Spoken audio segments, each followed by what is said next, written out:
아버지는 평생 단 한 번도 사랑한다는 말을 하지 않았습니다. 늘 무표정했고, 늘 바빴고, 늘 엄격했습니다. 아버지의 얼굴에서 미소를 본 기억은 손가락으로 꼽을 정도였고, 그나마도 희미해서 꿈인지 현실인지 구분이 되지 않을 정도였습니다. 아버지가 돌아가시던 날 나는 이상하리만큼 눈물이 나오지 않았습니다.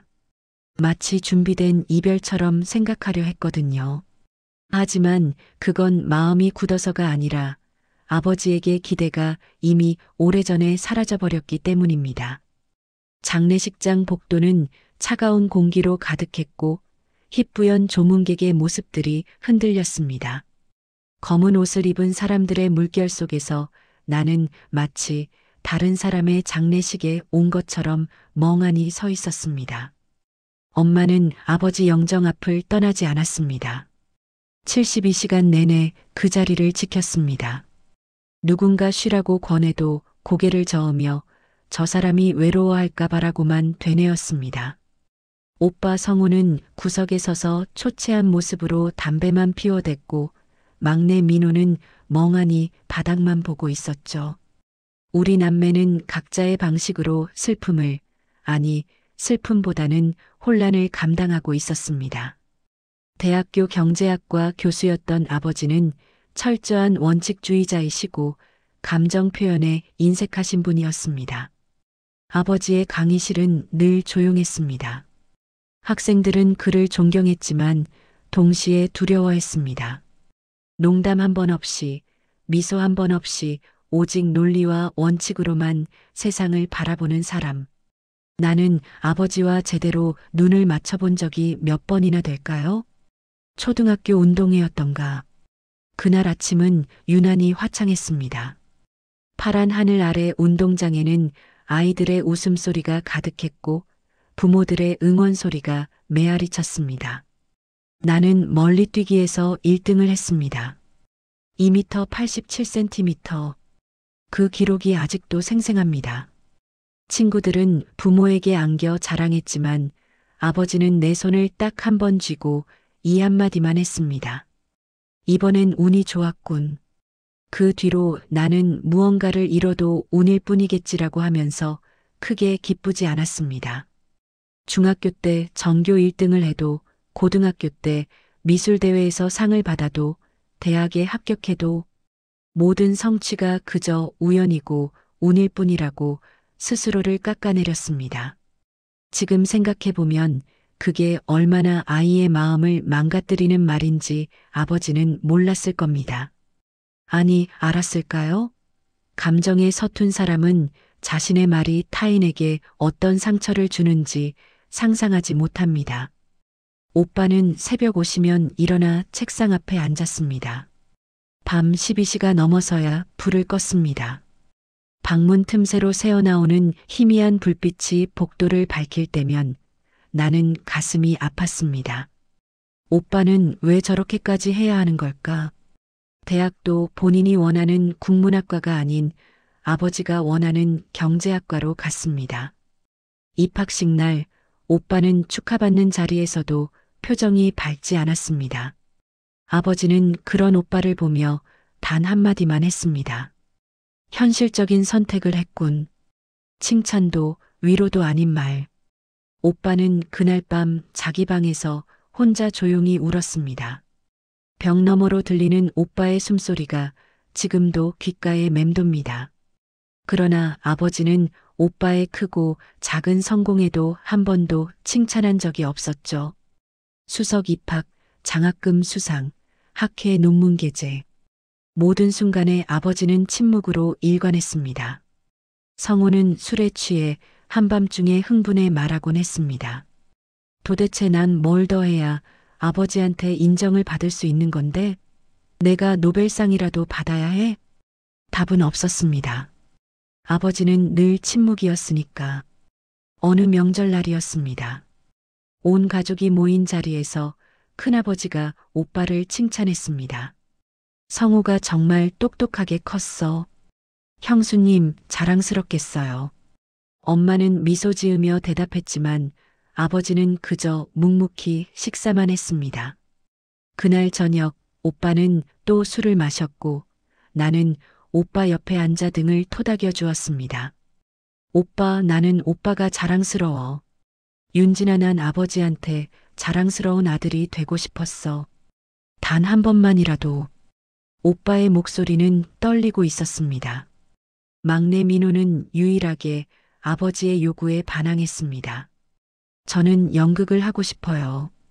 고등학교 3학년 겨울, 민호가 식탁에서 선언했을 때 집안의 공기가 얼어붙었습니다. 아버지는 수저를 내려놓고 민호를 바라보았습니다. 길고 무거운 침묵이 흘렀습니다. 대학은 가야 한다.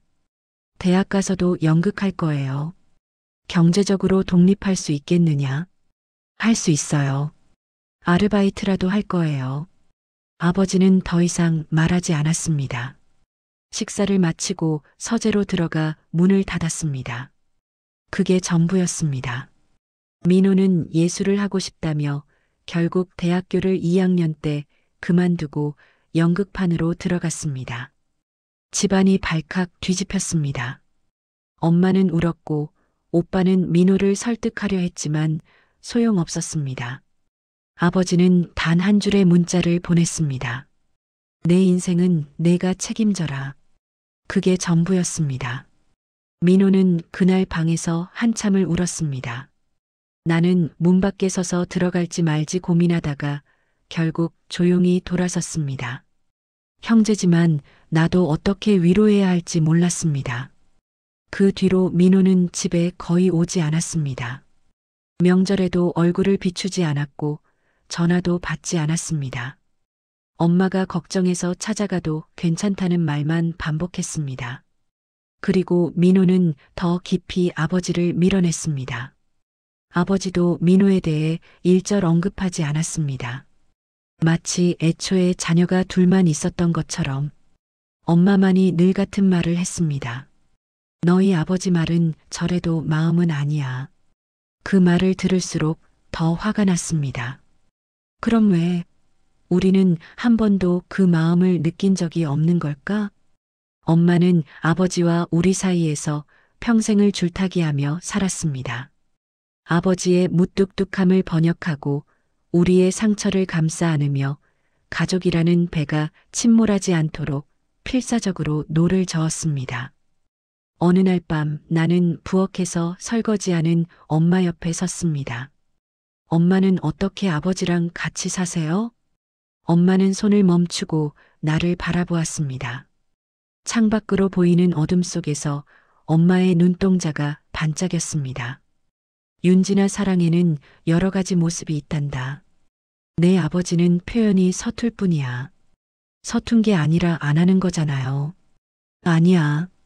내 아버지는 자기만의 방식으로 너희를 사랑하고 계셔. 언젠가 너도 알게 될 거야. 그때는 그 말이 이해되지 않았습니다. 사랑이 보이지도 들리지도 느껴지지도 않는데 어떻게 그게 사랑이란 말입니까? 시간은 흘렀고 나는 성인이 되었지만 감정은 어린아이처럼 언제나 불안정했습니다. 사랑받지 못한다는 감각, 칭찬은커녕 기대조차 받지 못한다는 상처, 그것들은 내 안에 깊은 구멍을 만들었고 그 구멍을 메우려고 나는 끊임없이 다른 사람들에게 인정받으려 애썼습니다. 어느 겨울밤이었습니다. 나는 직장에서 큰 실수를 했고 프로젝트가 엉망이 되었습니다. 상사에게 혼났고 동료들은 나를 피했습니다. 세상이 무너지는 것 같았습니다. 그날 밤 처음으로 아버지에게 전화를 걸었습니다. 아빠, 저 힘들어요. 한참 동안의 정적. 전화선 너머로 아버지의 숨소리만 들렸습니다. 그리고 돌아온 답. 스스로 이겨내라. 뚝 하고 전화가 끊겼습니다. 심장이 끊어지는 소리가 났습니다. 그날 나는 마음속으로 결심했습니다. 아버지에게 도움을 바라지 말자. 아버지는 내가 무너져도 상관없는 사람이야. 나는 혼자서 모든 걸 감당해야 해. 그 뒤로 나는 아버지와 더 이상 개인적인 이야기를 나누지 않았습니다. 명절에 만나도 형식적인 인사만 나눴습니다. 건강하세요. 응, 너도. 그게 전부였습니다. 오빠도 민호도 나도.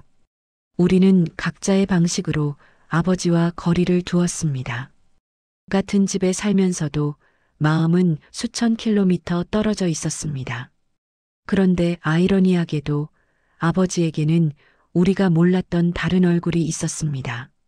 하루는 아버지가 교수직으로 있는 대학에 볼 일이 있어 갔다가 아버지 연구실 문 앞에서 기다리고 있던 한 학생을 보았습니다. 낡은 책가방을 들고 어색하게 서 있는 모습, 20대 초반으로 보이는 여학생이었습니다. 얼굴에는 불안과 걱정이 가득했습니다. 문이 열리자 아버지는 그녀에게 따뜻하게 말했습니다. 들어오렴. 천천히 해도 된다. 널 포기한 사람은 아무도 없어. 자신감을 가져라. 나는 복도 구석에서 그 장면을 지켜보며 숨을 멈췄습니다. 내가 듣지 못한 단 한마디. 내가 평생 듣고 싶었던 그 말을 아버지는 다른 사람에게 하고 있었습니다. 도대체 왜 그는 우리에게는 그런 말을 한 번도 해준 적이 없었을까요? 나는 발걸음을 돌려 대학을 빠져나왔습니다. 가슴이 답답했습니다. 슬픔보다는 배신감 같은 감정이었습니다. 아버지는 남에게는 따뜻한 사람이구나. 그냥 우리한테만 차가운 거야. 그날 밤 나는 일기장에 이렇게 썼습니다. 아버지는 타인에게는 좋은 사람이지만 가족에게는 최악의 아버지다. 나는 이 사실을 받아들이기로 했다. 더 이상 기대하지 않겠다. 그리고 그 답을 알게 된 건 아버지가 세상에 없어진 뒤였습니다. 그날은 3월의 마지막 날이었습니다. 봄비가 부슬부슬 내리는 저녁이었습니다. 나는 회사에서 야근을 하고 있었고 휴대폰이 울렸습니다. 엄마였습니다. 윤진아. 엄마의 목소리가 떨리고 있었습니다. 아버지가. 그 순간 세상의 소리가 모두 멈췄습니다. 병원으로 와. 빨리. 나는 가방도 제대로 챙기지 못하고 택시를 잡아탔습니다. 비가 세차게 내리기 시작했습니다. 택시 창문으로 흘러내리는 빗물을 보며 나는 기도했습니다. 제발, 제발 아무 일 없게 해주세요. 병원 응급실 앞에 도착했을 때 오빠와 민호가 이미 와 있었습니다. 오빠는 벽에 기대어 서 있었고 민호는 바닥에 주저앉아 머리를 감싸쥐고 있었습니다. 오빠 아버지는? 오빠가 고개를 저었습니다. 엄마는 응급실 안에 있었습니다. 의사가 나와서 우리에게 말했습니다. 심장마비였습니다. 최선을 다했지만 유감입니다. 고통은 크지 않았을 거라고 했습니다. 고통이 없었다니 왜 이렇게 우리만 아파야 하는 걸까요? 아버지의 갑작스러운 죽음은 우리 가족의 모든 감정을 순간 얼어붙게 만들었습니다. 겨울, 유난히 차가웠던 그날. 아니, 계절은 봄이었지만 우리에게는 한겨울처럼 느껴졌습니다. 장례식장 영안실에는 국화 향기가 가득했습니다. 아버지의 영정사진 속에서 아버지는 평소처럼 무표정한 얼굴로 우리를 내려다보고 있었습니다. 아버지 정말 가신 건가요? 조문객들이 찾아왔습니다. 아버지의 동료 교수들, 제자들, 오래된 친구들. 그들은 우리가 모르는 이야기들을 들려주었습니다. 교수님 아니었으면 저 대학 못 갔어요. 등록금을 대주셨거든요. 한 중년 남성이 눈물을 흘리며 말했습니다. 제가 집안 사정이 어려워서 자퇴하려고 했을 때 교수님께서 조용히 장학금을 마련해 주셨어요. 남들 모르게요. 제 인생의 은인이십니다. 항상 뒤에서 도와주셨죠. 말은 없으셨지만 늘 따뜻한 분이었어요. 한 여학생은 이렇게 말했습니다. 교수님이 제일 무서운 분인 줄 알았는데 제가 우울증으로 힘들어할 때 매주 상담해 주셨어요. 절대 다른 사람한테 말하지 말라고 하시면서요. 나는 그들의 얼굴을 도무지 이해할 수 없었습니다.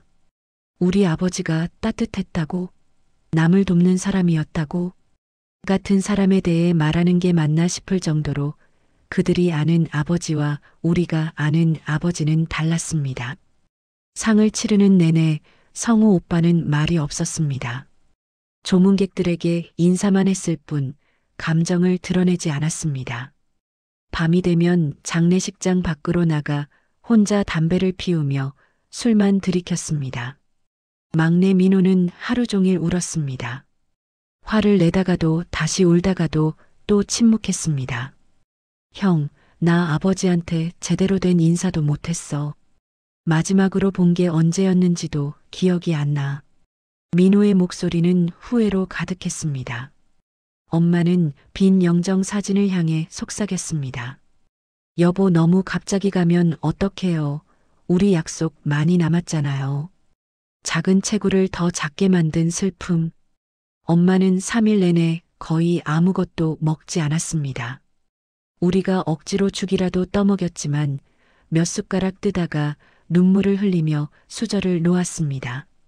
나는 그 곁에서 아무것도 할 수 없었습니다. 문득 나는 아버지의 마지막 목소리를 떠올렸습니다. 스스로 이겨내라. 그 말이 날카로운 칼처럼 박혀있던 마음을 더 깊이 찔렀습니다.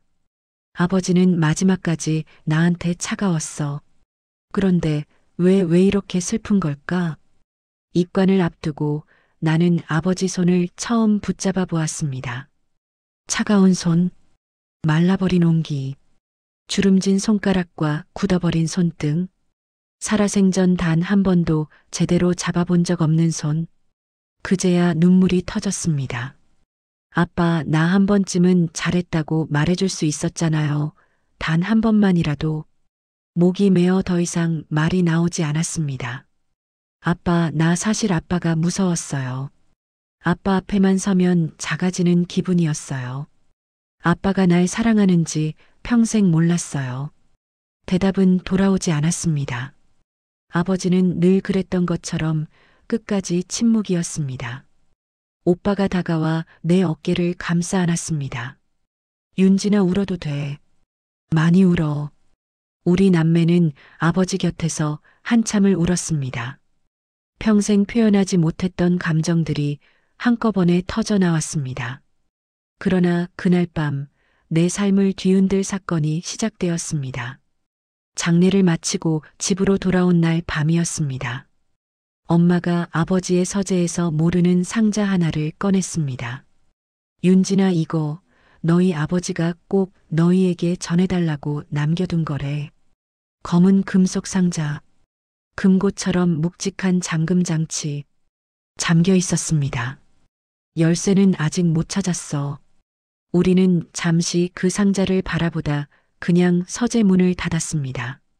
하지만 그 상자 속에 아버지가 평생 말하지 못한 모든 사랑이 들어있는 줄은 그때는 정말 몰랐습니다. 아버지가 떠난 지 일주일이 지났습니다.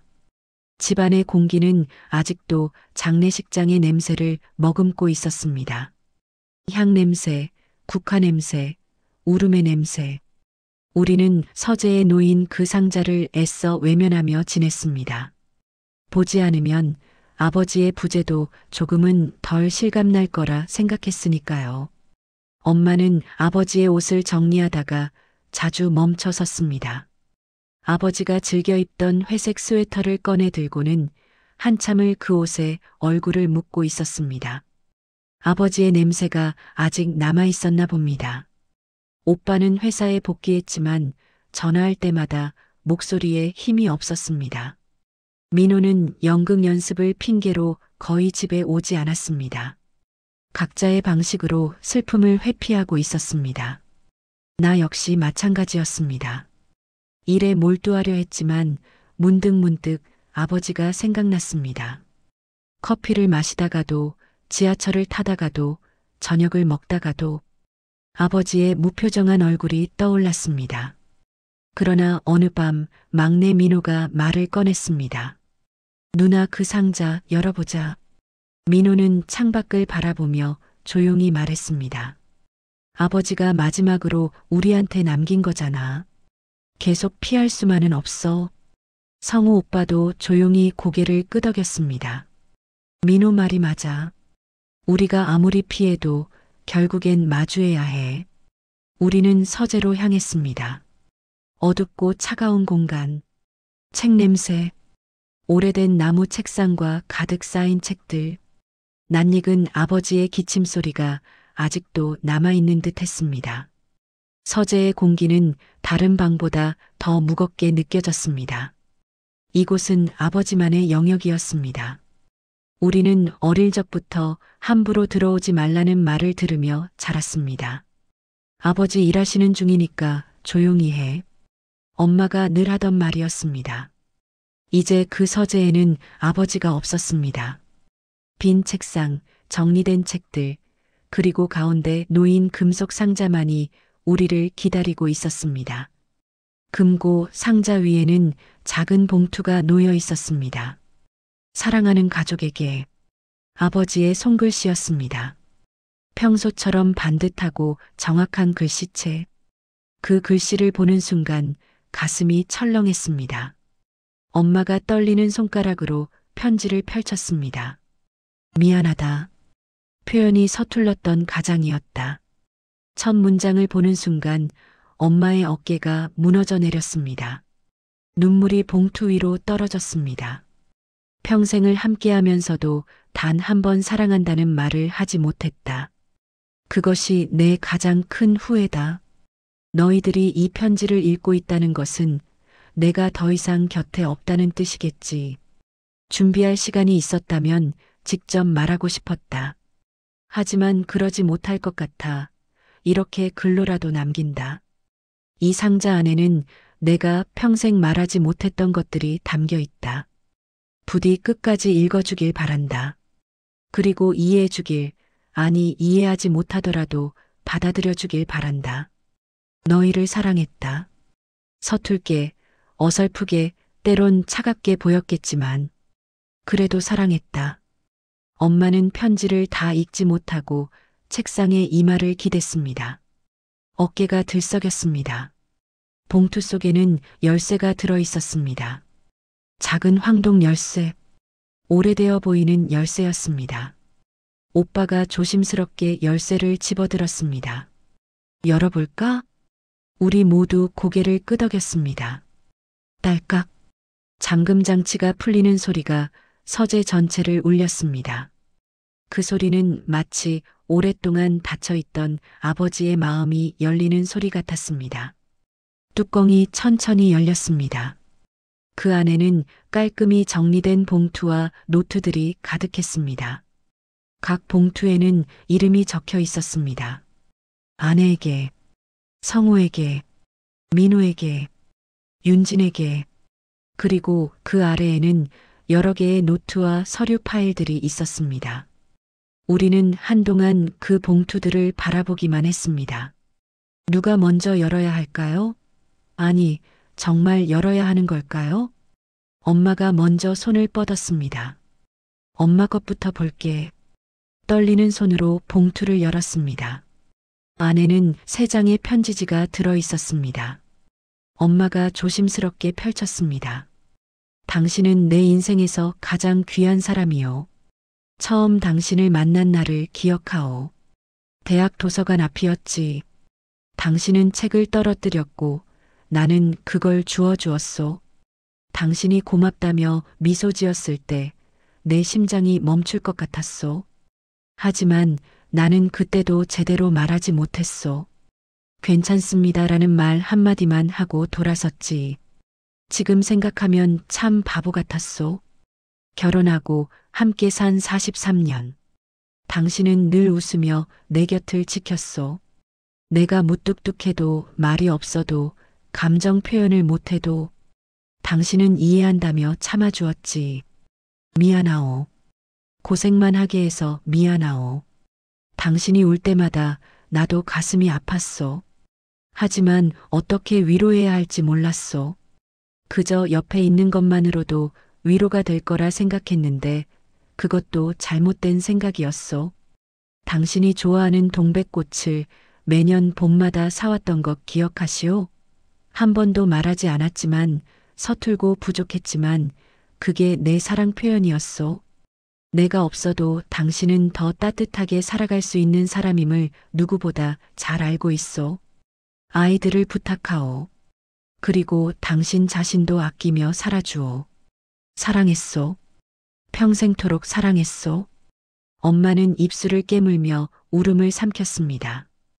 하지만 눈물은 멈출 수 없었습니다. 여보, 나도 알았어요. 당신이 서툴지만 나를 사랑한다는 것을. 엄마의 목소리는 흐느껴 떨렸습니다. 아버지는 우리에게 한 번도 그런 말을 한 적이 없었습니다. 하지만 엄마에게는 이렇게 솔직한 마음을 글로 남겨두었습니다. 성우 오빠가 봉투를 열었습니다. 손이 떨려서 몇 번이나 편지지를 놓칠 뻔했습니다. 나는 오빠 옆에 바짝 붙어 앉았습니다. 성우야, 내가 이 편지를 읽고 있다면 나는 이미 이 세상 사람이 아니겠구나. 먼저 사과하고 싶다. 내가 자랑스럽다는 말을 단 한 번도 하지 못해서 내가 이룬 모든 성취를 보며 내 가슴은 벅찼지만 나는 그 감정을 표현할 줄 몰랐다. 내가 초등학교 때 받아온 상장을 모두 보관하고 있었다. 서랍 깊은 곳에 가끔 꺼내보며 흐뭇해했지. 하지만 너에게는 잘했다는 말 한마디 하지 못했다. 왜였을까? 지금 생각해도 이해가 안 된다. 어쩌면 내 아버지가 그랬던 것처럼 나도 감정 표현을 배우지 못했던 것 같다. 대를 이어 내려오는 서투름이었던 거지. 내가 경제학과에 진학했을 때 사실 나는 내가 문학을 하고 싶어 한다는 걸 알고 있었다. 내 방에서 몰래 쓴 시들을 본 적이 있었거든. 참 아름다운 시들이었다. 하지만 나는 현실을 들이댔다. 경제학을 해라. 안정적이다. 미안하다. 내 꿈을 짓밟아서. 하지만 그것도 나름대로는 내 미래를 걱정해서였다. 서툴고 잘못된 방식이었지만 성우야, 너는 훌륭한 사람이다. 내가 아버지의 마음을 보여주지 못해 미안했다. 너라면 어떤 자리에서든 빛날 거다. 이미 빛나고 있다. 자랑스럽다, 아들아. 정말 자랑스럽다. 오빠는 해석할 필요 없는 한 문장에 멈춰서서 그 자리에 주저앉았습니다. 나 단 한 번만이라도 그 말을 듣고 싶었는데 오빠의 목소리는 40대 중년 남자의 것이 아니라 인정받고 싶었던 어린 소년의 목소리였습니다. 아버지, 제가 문학하고 싶었던 거 알고 계셨어요? 그런데 왜 아무 말도 안 하셨어요? 오빠는 두 손으로 얼굴을 가렸습니다. 나는 오빠의 등을 토닥였습니다. 그것밖에 할 수 있는 게 없었습니다. 민호는 손을 떨며 편지를 꺼냈습니다. 가장 아버지와 거리가 멀었던 민호. 가장 오랫동안 아버지를 원망했던 민호. 민호야. 내가 연극을 하겠다고 했을 때 나는 화가 났다. 아니, 사실은 화가 난 게 아니라 두려웠다. 내가 힘든 길을 선택해서 예술가의 길이 얼마나 험난한지 나도 알고 있었다. 굶주리고 무시당하고 좌절하는 날들이 얼마나 많은지. 그런 길을 내가 걷는다는 게 아버지로서는 견디기 힘들었다. 하지만 나는 또 알고 있었다. 내가 얼마나 연극을 사랑하는지, 내가 무대에 설 때 얼마나 빛나는지, 내가 고등학교 때 했던 연극, 햄릿. 나는 객석 맨 뒷자리에 앉아봤었다. 너는 몰랐겠지. 나는 조용히 들어갔다가 조용히 나왔으니까. 그날 내가 독백하는 장면을 보며 나는 울었다. 내 아들이 이렇게 재능이 있구나. 이렇게 자신이 사랑하는 것을 찾았구나. 내 인생은 내가 책임져라고 문자를 보낸 날 밤 나는 서재에서 혼자 소주를 마셨다. 한 병을 다 비우도록 울었다. 내가 너를 밀어낸 게 아니었다. 나는 너를 믿었던 거다. 내가 진짜 하고 싶은 걸 해줘서 고마웠다. 아버지가 하지 못한 용기를 내가 보여줘서 민호야, 내가 진짜 하고 싶은 걸 해줘서 고맙다. 내 인생을 사랑하거라. 나는 늘 내 가장 큰 관객이었다. 지금도 어딘가에서 너를 응원하고 있을 거다. 민호는 책상 위에 얼굴을 묻고 흐느꼈습니다. 아버지, 저는 아버지가 절 포기한 줄 알았어요. 민호의 어깨가 심하게 떨렸습니다. 맨 뒷자리에 계셨다고요? 그날 제가 얼마나 아버지를 찾았는데, 객석을 몇 번이나 봤는데. 민호는 편지를 가슴에 꼭 안았습니다.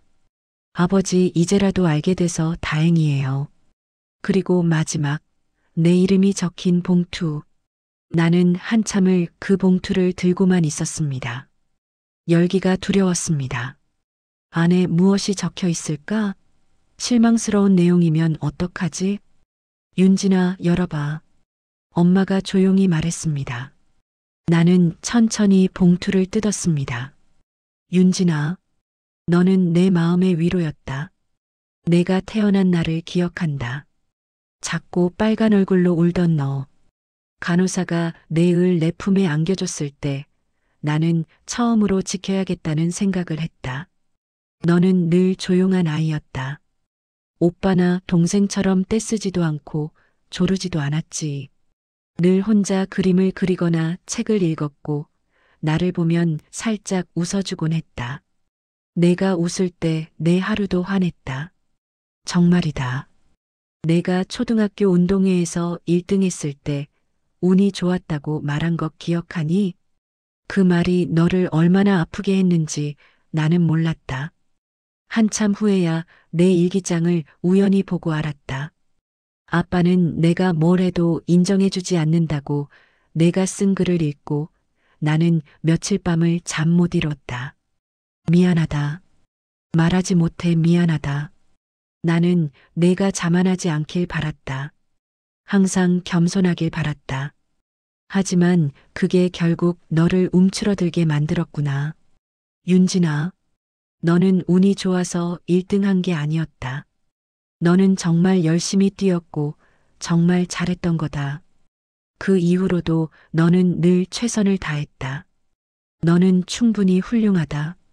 아니, 훌륭한 정도가 아니라 자랑스럽다. 내가 어려운 친구를 도울 때, 남몰래 선행을 할 때, 늘 밝은 미소로 세상을 대할 때, 나는 내가 내 딸이라는 게 자랑스러웠다. 말하지 못해 미안하다. 정말 미안하다. 윤진아, 너는 사랑받을 자격이 충분한 사람이다. 너 자신을 의심하지 마라. 아버지가 서툴렀을 뿐, 너는 언제나 내 마음의 빛이었다. 내 숨이 멈췄습니다. 나는 아버지에게 단 한 번도 위로가 된 적 없다고 믿었는데, 아니었습니다. 나는 아버지 마음의 빛이었습니다. 그걸 이제야 알았습니다. 아빠, 나는 편지를 가슴에 안고 흐느꼈습니다. 저는 평생 아빠한테 사랑받지 못한 줄 알았어요. 엄마가 다가와 나를 안아주었습니다. 오빠와 민호도 가까이 왔습니다. 우리 넷은 서재 한가운데에서 서로를 껴안고 울었습니다. 아버지가 남긴 말들이 우리를 감쌌습니다. 우리가 울음에 잠겨 있을 때 엄마가 상자 아래쪽을 가리켰습니다. 이게 뭐지? 꺼내보니 두툼한 노트와 한 권의 파일, 그리고 은행 통장이 여러 개 있었습니다. 우리는 숨을 삼켰습니다. 첫 번째 노트를 펼쳤습니다. 아버지의 단정한 글씨로 가득했습니다. 2015년 3월 김철수 학생 등록금 지원 200만 원. 2015년 5월 노숙인 급식소 후원 50만 원. 2015년 7월 박영희 할머니 병원비 지원 100만 원. 페이지마다 날짜와 금액, 그리고 간단한 메모가 적혀 있었습니다. 한부모 가정아이 학용품 지원 필요. 독거노인 겨울 난방비 지원. 교통사고 피해 가족 생활비 지원. 노트는 10년치가 넘었습니다. 매달 매년 끊임없이 누군가를 돕고 있었습니다. 이게 전부 아버지가 한 거예요? 민호가 놀란 목소리로 물었습니다. 두 번째 노트에는 더 구체적인 내용들이 적혀 있었습니다. 정민이 모친 암 투병 중 학비 지원. 절대 본인에게 누가 도왔는지 말하지 말 것. 수진이 가정폭력 피해, 쉼터 비용 지원. 조용히 돕기. 준호 발달장애, 특수교육 치료비 지원. 가족에게 익명으로. 모든 메모 끝에는 같은 문장이 반복되었습니다. 절대 알리지 말 것. 익명으로 진행할 것. 감사 인사 받지 말 것. 아버지는 우리 몰래, 그리고 받는 사람들도 모르게 수많은 사람을 도왔습니다. 파일을 열어보니 증빙 서류들이 정리되어 있었습니다. 장학금 지급 내역서, 노숙인 급식소 후원 증서, 사회복지센터 기부 영수증, 긴급 생활비 지원 확인서, 수백 장의 서류가 연도별로 깔끔하게 정리되어 있었습니다. 그리고 파일 사이에 낀 작은 메모에는 세상이 조금이라도 덜 아프기를. 단 한 줄의 문장이었지만 그 안에 아버지의 모든 마음이 담겨 있었습니다. 은행 통장을 확인했습니다. 첫 번째 통장은 가족생활비라고 표지에 적혀 있었습니다. 잔액이 상당했습니다. 두 번째 통장은 아이들 교육비였습니다. 우리 셋 이름으로 된 적금과 예금이 빼곡했습니다. 세 번째 통장은 은퇴 자금이었습니다. 네 번째 통장은 엄마 용돈이라고 적혀 있었습니다. 매달 일정 금액이 입금되어 있었습니다. 그리고 다섯 번째 통장, 기부 및 후원. 이 통장에서 매달 수백만 원씩 빠져나가 있었습니다. 10년이 넘는 기간 동안 끊임없이. 아버지가 이렇게 많은 돈을. 오빠가 통장을 들여다보며 말했습니다. 우리는 부족하다고 생각했는데 나는 혼잣말처럼 중얼거렸습니다. 어렸을 때 우리는 늘 검소하게 살았습니다. 외식도 자주 하지 않았고 여행도 자주 가지 않았습니다. 아버지는 늘 절약하라고 말했고 우리는 아버지가 인색해서라고 생각했습니다. 하지만 아버지는 인색한 게 아니었습니다. 다른 곳에 쓰고 있었던 겁니다. 그와 동시에 우리의 미래도 철저히 지키고 있었습니다. 교육비 통장, 생활비 통장, 은퇴 자금까지 모든 것이 계획적으로 준비되어 있었습니다. 마지막 노트에는 아버지의 일정표가 적혀 있었습니다. 매주 토요일 오전 9시 노숙인 급식소, 매주 수요일 저녁 7시 청소년 상담, 매달 첫째 주 일요일 독거노인 방문. 아버지가 바빴던 이유는 일 때문만이 아니었습니다. 주말마다 봉사를 하고 있었던 겁니다. 우리는 아버지가 주말에도 연구실에 간다고 생각했습니다. 하지만 아버지는 다른 곳에 있었습니다. 노트 마지막 페이지에는 이런 글이 적혀 있었습니다. 나는 운이 좋은 사람이다. 안정적인 직업이 있고 사랑하는 가족이 있고 건강한 몸이 있다. 이 운을 나 혼자 누리는 것은 불공평하다. 조금이라도 세상에 돌려줘야 한다. 그게 내가 이 세상에 존재하는 이유다.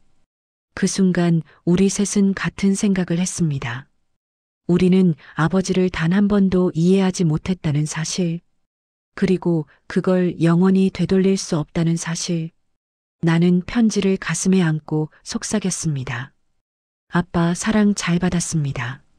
내 눈에서 흐르는 눈물은 후회와 사랑이 뒤섞여 있었습니다. 우리는 밤새 서재에 앉아 아버지의 기록들을 읽었습니다. 한 장 한 장 넘길 때마다 우리가 몰랐던 아버지의 모습이 드러났습니다. 오빠가 노트를 내려놓으며 말했습니다. 난 평생 아버지를 차가운 사람이라고 생각했어. 그런데 민호가 말을 이었습니다. 가장 따뜻한 사람이었네. 엄마는 아버지의 사진을 꺼내 들었습니다. 젊은 시절의 아버지. 드물게 미소 짓고 있는 사진이었습니다. 당신 왜 이렇게 숨기고 사셨어요? 우리한테 보여주셨으면 우리도 함께 할 수 있었는데. 엄마의 목소리는 떨렸습니다. 아버지의 편지를 읽고 며칠 뒤 엄마는 조용히 말했습니다. 너희 아버지가 하던 일을 나도 이어보고 싶어. 우리는 놀랐습니다. 엄마는 원래 밖에서 활동하는 스타일이 아니었으니까요. 평생 가정주부로 살아온 엄마가 갑자기 봉사를 하겠다니. 어디서요, 엄마? 내 아버지가 가장 자주 갔던 곳. 우리는 엄마와 함께 아버지의 노트에 적힌 주소를 찾아갔습니다. 오래된 건물 지하. 낡은 간판에 희망 급식소라고 적혀 있었습니다. 문을 열자 따뜻한 수증기와 함께 국 냄새가 퍼졌습니다. 좁은 공간에 낡은 테이블들이 놓여 있었고 몇몇 사람들이 조용히 식사를 하고 있었습니다. 어서 오세요. 앞치마를 두른 중년 여성이 우리를 맞았습니다. 저희는 강민수 교수의 가족입니다. 엄마가 조심스럽게 말했습니다. 여성의 얼굴이 환해졌습니다. 아, 교수님 가족분들이시구나. 어머, 정말 뵙고 싶었어요. 그녀는 우리를 안으로 안내했습니다. 교수님은 정말 좋은 분이셨어요. 급식소 소장님이 말했습니다. 7년 전쯤이었나요? 처음 오셨을 때가. 조용히 뒤에서 설거지만 하시겠다고 하셨죠. 그렇게 매주 토요일마다 오셨어요. 비가 오나 눈이 오나 한 번도 빠지신 적이 없었어요. 명절에도 오셨고 몸이 안 좋으실 때도 오셨어요. 제가 쉬라고 해도 여기 오면 마음이 편해진다고 하시면서요. 소장님은 사무실로 우리를 안내했습니다. 벽에 사진들이 붙어 있었습니다. 그중 한 장에 아버지가 있었습니다. 앞치마를 두르고 국을 퍼주는 아버지. 드물게 미소를 짓고 있었습니다. 이 사진 언제 찍은 거예요? 내가 물었습니다. 작년 크리스마스였어요. 교수님이 특별히 준비해 오신 음식들로 파티를 했죠. 그날 교수님이 정말 행복해 보이셨어요. 나는 사진 속 아버지를 바라보았습니다. 집에서는 한 번도 본 적 없는 표정이었습니다. 편안하고 따뜻한 미소. 교수님은 입이 없던 분들에게 세상을 맛보게 해주신 분이에요. 소장님이 말했습니다. 많은 분들이 여기 와서 따뜻한 밥 한 끼 먹고 교수님과 이야기 나누고 다시 일어설 힘을 얻었어요. 어떤 분은 여기서 만난 교수님 덕분에 다시 일자리를 찾았고 어떤 분은 가족과 화해했어요. 엄마는 앞치마를 두르며 말했습니다. 너희 아버지가 여기에서 마음을 줬다면 나도 이곳에 내 마음을 주고 싶구나. 사모님, 정말 괜찮으세요? 소장님이 걱정스럽게 물었습니다. 네. 이제라도 남편이 사랑했던 일을 이어가고 싶어요. 늦었지만요. 그날부터 엄마는 봉사를 시작했습니다. 처음에는 서툴렀습니다. 국을 푸다가 쏟기도 하고 설거지를 하다가 그릇을 깨기도 했습니다. 하지만 엄마는 포기하지 않았습니다. 교수님 부인께서 오시니까 여기 분위기가 더 따뜻해졌어요. 엄마의 눈가에는 아버지의 마음이 깊게 스며 있었습니다. 우리는 각자의 자리로 돌아갔습니다. 아버지가 남긴 사랑을 사람들에게 잊히지 않게 하기 위해 나는 아버지의 이야기를 글로 쓰기 시작했습니다. 블로그에 그리고 작은 지역 신문에 말없는 사랑 한 교수의 숨겨진 삶. 글을 쓰면서 나는 아버지를 더 깊이 이해하게 되었습니다. 그리고 나 자신도 변화했습니다. 나 역시 아이들을 돕는 일을 하고 있습니다. 주말마다 지역 아동센터에서 미술을 가르칩니다. 아버지처럼 눈에 띄지 않게 조용히. 선생님, 이 그림 예쁘게 그렸죠? 8살 수진이가 물었습니다. 정말 예쁘다. 수진이는 색깔을 정말 잘 쓰는구나. 정말요? 엄마는 제가 그림을 못 그린대요. 아니야. 수진이는 정말 잘 그려. 선생님이 보장할게. 수진이는 재능이 있어. 수진이의 얼굴이 환해졌습니다. 나는 그 순간 깨달았습니다. 아버지가 나에게 해주지 못한 말을 내가 다른 아이들에게 해줄 수 있다는 것을. 어린아이 하나가 내 손을 꼭 잡고 말했습니다. 선생님이 있어서 좋아요. 그 말이 어쩌나 따뜻하던지. 선생님은 저를 믿어주는 유일한 사람이에요. 나는 그 아이를 안아주었습니다. 선생님은 항상 널 믿어. 넌 정말 멋진 아이야. 집으로 돌아오는 길 나는 하늘을 올려다보았습니다. 아빠, 제가 이해했어요. 아빠가 왜 그렇게 사셨는지. 우리는 아버지의 부재 속에서 아버지를 닮아가고 있었습니다. 아버지가 꿈꿨던 작은 선한 이웃의 연결. 그게 우리를 하나로 묶고 있었습니다. 한 달에 한 번 우리 가족은 모입니다. 아버지가 가던 급식소에서 엄마, 오빠, 민호, 그리고 나. 우리 넷은 함께 봉사를 합니다. 국을 끓이고 밥을 푸고 설거지를 하고 사람들과 이야기를 나눕니다. 교수님 가족이 다 오시니까 좋네요. 소장님이 웃으며 말합니다. 교수님의 사랑이 이어지고 있어요. 어느 날 저녁 봉사를 마치고 우리 넷은 작은 식당에 앉았습니다. 아버지 생각나? 오빠가 물었습니다. 매일 생각나? 민호가 대답했습니다. 나도. 내가 고개를 끄덕였습니다. 엄마는 우리를 바라보며 미소 지었습니다. 너희 아버지 정말 자랑스러워 하실 거야. 너희들이 이렇게 변한 걸. 엄마도 많이 변하셨어요. 내가 말했습니다. 예전에는 집에만 계셨는데 이제는 밖으로 나가서 사람들을 만나시잖아요. 너희 아버지가 보여준 길이야. 나는 그냥 따라가는 것뿐이야. 우리는 서로를 바라보며 웃었습니다. 아버지가 떠나고 나서야 우리는 진짜 가족이 되었습니다. 어느 날 아버지의 대학 동료 교수들이 집을 찾아왔습니다. 강 교수님 부인이시죠? 저희는 같은 학과 교수들입니다. 3명의 교수가 정중하게 인사했습니다. 강 교수님이 생전에 하시던 장학 사업을 저희가 이어가려고 합니다. 장학 사업이요? 엄마가 놀라며 물었습니다. 네. 강 교수님이 개인적으로 10년 넘게 운영하신 장학금이 있었습니다. 무명 장학금이라고 익명으로 어려운 학생들에게 등록금과 생활비를 지원하는. 저희도 최근에야 알았습니다. 교수님이 돌아가신 후 서류를 정리하다가 발견했죠. 또 다른 교수가 말했습니다. 지금까지 혜택을 받은 학생이 87명입니다. 그중 30명은 이미 졸업해서 사회에서 활동하고 있고요. 아버지가 그렇게 많은 학생들을. 오빠가 믿을 수 없다는 표정으로 말했습니다. 강 교수님은 정말 특별한 분이셨습니다. 자신을 드러내지 않으면서도 가장 많은 선행을 하신 분이죠. 교수들은 한 권의 책을 꺼냈습니다. 이건 그 학생들이 보내온 감사 편지들입니다. 교수님이 돌아가셨다는 소식을 듣고 하나둘 보내왔어요. 책을 펼치자 수십 통의 편지가 들어 있었습니다. 교수님께.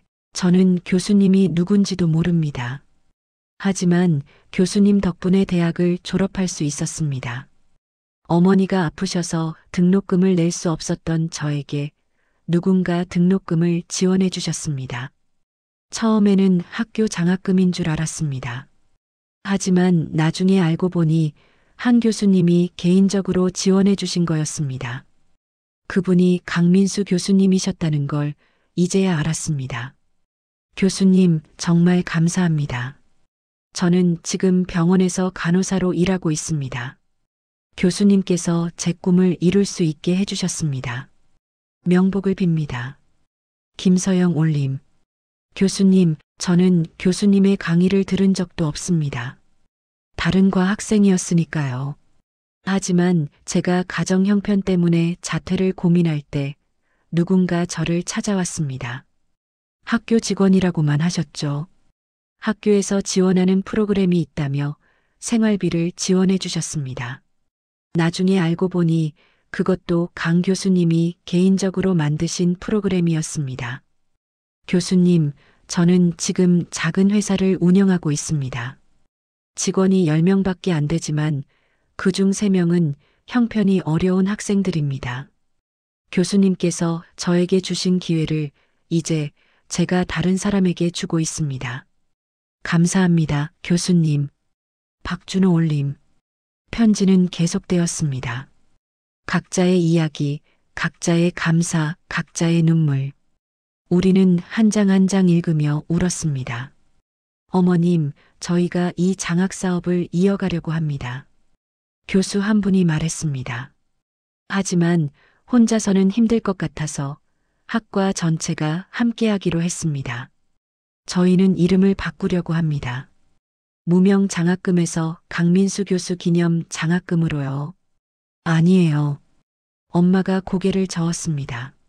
남편은 이름이 알려지는 걸 원하지 않았을 거예요. 무명 장학금으로 계속 이어가 주세요. 하지만 그게 남편이 원하던 방식이에요. 도움받는 사람이 부담 갖지 않도록. 교수들은 잠시 침묵했다가 고개를 끄덕였습니다. 알겠습니다. 교수님의 뜻을 이어가겠습니다.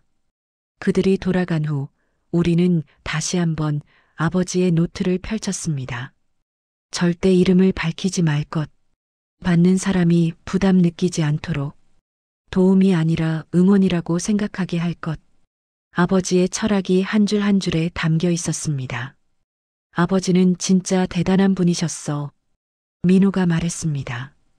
우리가 평생 몰랐던 분이셨어. 아니야. 엄마가 말했습니다. 너희 아버지는 똑같은 분이셨어. 우리가 보지 못했을 뿐이지. 엄마의 말이 맞았습니다. 아버지는 변한 게 아니었습니다. 우리가 이제야 보게 된 것뿐이었습니다. 우리는 매년 아버지 기일에 작은 습관을 이어갑니다. 노숙인 급식소에 들러 따뜻한 국을 나누고 아이들에게 장난감을 선물하고 어려운 학생들에게 장학금을 전하고 조용히 돌아옵니다. 누가 보지 않아도, 누가 칭찬하지 않아도 그게 바로 아버지가 남긴 사랑의 방식이니까요. 그날 밤 집으로 돌아와 우리는 아버지 서재를 정리하고 있었습니다. 민호가 책장 뒤에서 오래된 수첩 하나를 발견했습니다. 이게 뭐지? 표지에 개인 일기라고 적혀 있었습니다. 아버지 일기장인가 봐. 우리는 조심스럽게 펼쳤습니다. 병원의 진단 결과, 건강검진 결과가 좋지 않다. 심장에 심각한 문제가 있다고 한다. 시간이 얼마나 남았을까? 아이들에게 아직 하지 못한 말이 너무 많다. 사랑한다고, 자랑스럽다고, 미안하다고. 이제라도 말해야 하는데 여전히 용기가 나지 않는다. 편지를 써야겠다. 말로 못한 것을 글로라도 남겨야겠다. 늦었지만 이제라도. 마지막 문장이었습니다. 우리는 서로를 바라보았습니다. 아버지는 알고 계셨습니다. 자신에게 시간이 얼마 남지 않았다는 것을. 그래서 그 상자를 준비하신 거였습니다. 편지를, 노트를, 모든 기록을. 아버지 혼자 얼마나 외로우셨을까. 엄마가 눈물을 닦으며 말했습니다. 자기 병을 숨기고 가족에게 걱정 끼치지 않으려고. 그러면서도 우리에게 남길 것을 준비하고. 우리는 다시 아버지가 남긴 상자를 꺼냈습니다. 이제 보니 모든 것이 세심하게 준비되어 있었습니다. 엄마를 위한 보험 서류, 집 문서, 은행 계좌 정보, 우리 각자를 위한 통장, 주식, 부동산 정보, 그리고 마지막 페이지에 작은 메모. 사랑하는 가족에게 내가 준비한 이 모든 것이 부족할 것이다. 하지만 이것이 내가 할 수 있는 전부였다. 돈으로 사랑을 대신할 수는 없다는 걸 안다. 하지만 최소한 너희가 경제적으로 힘들지 않기를 바라는 마음이다. 서재에 있는 노트들을 봐라. 그것이 내가 살고 싶었던 삶이다. 그리고 너희도 그렇게 살아주길 바란다. 세상에 사랑을 나누며 사는 것. 그것이 의미 있는 삶이라고 믿는다. 미안하다. 그리고 사랑한다. 아빠가, 아버지가 평생 한 번도 쓰지 않았던 호칭, 늘 아버지가라고 쓰셨던 분이 마지막 순간에는 아빠가라고 쓰셨습니다. 우리 정말 바보였네. 오빠가 말했습니다. 아버지를 이해하려고 노력도 안 했어. 그저 우리 방식으로만 사랑받고 싶어 했지. 맞아. 민호가 대답했습니다. 아버지는 아버지 방식으로 우리를 사랑하고 계셨는데 우리가 그걸 못 봤어. 나는 창밖을 바라보았습니다. 하지만 이제라도 알게 돼서 다행이에요. 그래. 엄마가 우리를 안으며 말했습니다. 늦었지만 이제라도 알게 된 게 얼마나 다행인지 몰라. 어떤 사람들은 평생 부모님의 사랑을 모르고 살잖니. 우리는 운이 좋은 거야. 아버지가 이렇게 기록을 남겨주셔서 우리는 그날 밤 새벽까지 이야기를 나누었습니다. 아버지에 대한 기억, 후회, 그리고 감사. 아버지가 떠난 지 2년이 지났습니다. 강민수 기념관이 아버지의 대학에 생겼습니다. 아니, 정확히는 무명 기념관입니다. 아버지의 이름은 작은 명패에만 적혀 있습니다. 이곳은 어려운 학생들이 공부할 수 있는 공간입니다. 무료로 제공되는 도서관이자 상담실이자 휴식처입니다. 개관식 날 많은 사람들이 모였습니다. 아버지가 도왔던 학생들, 동료 교수들, 급식소 사람들, 그리고 우리 가족. 강민수 교수님은 말없이 사랑을 실천하신 분입니다. 총장님이 말했습니다. 이 기념관도 그분의 뜻을 따라 조용히 학생들을 돕는 공간이 될 것입니다. 개관식이 끝나고 나는 아버지의 이야기를 책으로 출판했습니다. 제목은 말없는 사랑.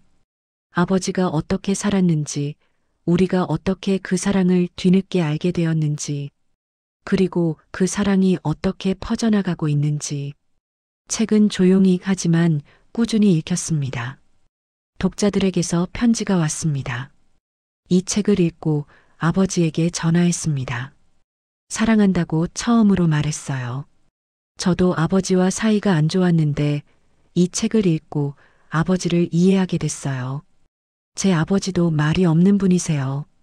하지만 이제 그게 사랑의 다른 표현이라는 걸 알았어요. 편지를 읽을 때마다 가슴이 벅찼습니다. 아버지의 사랑이 이렇게 많은 사람에게 전해지고 있다니. 아버지가 떠난 지 10년이 되던 해, 엄마가 편찮으셨습니다.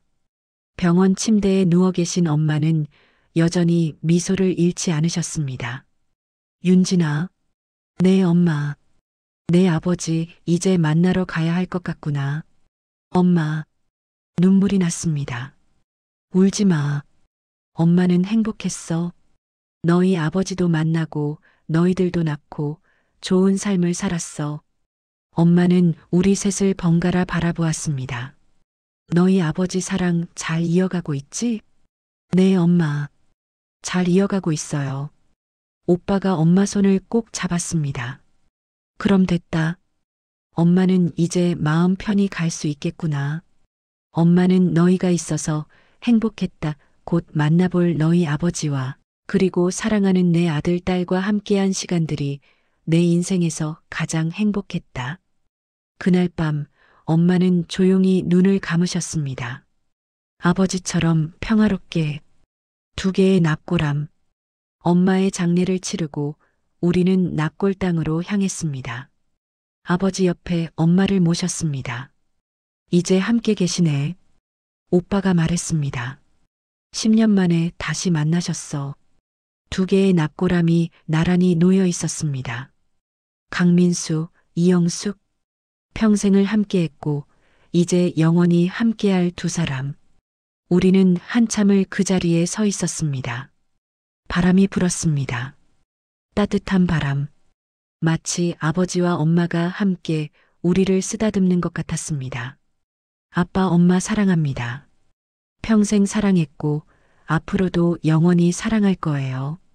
그리고 고맙습니다. 우리를 낳아주시고 키워주시고 사랑하는 법을 가르쳐 주셔서. 집으로 돌아오는 길 하늘을 올려다보았습니다. 주황빛 하늘, 붉은 구름, 석양이 아름다웠습니다. 저자의 말.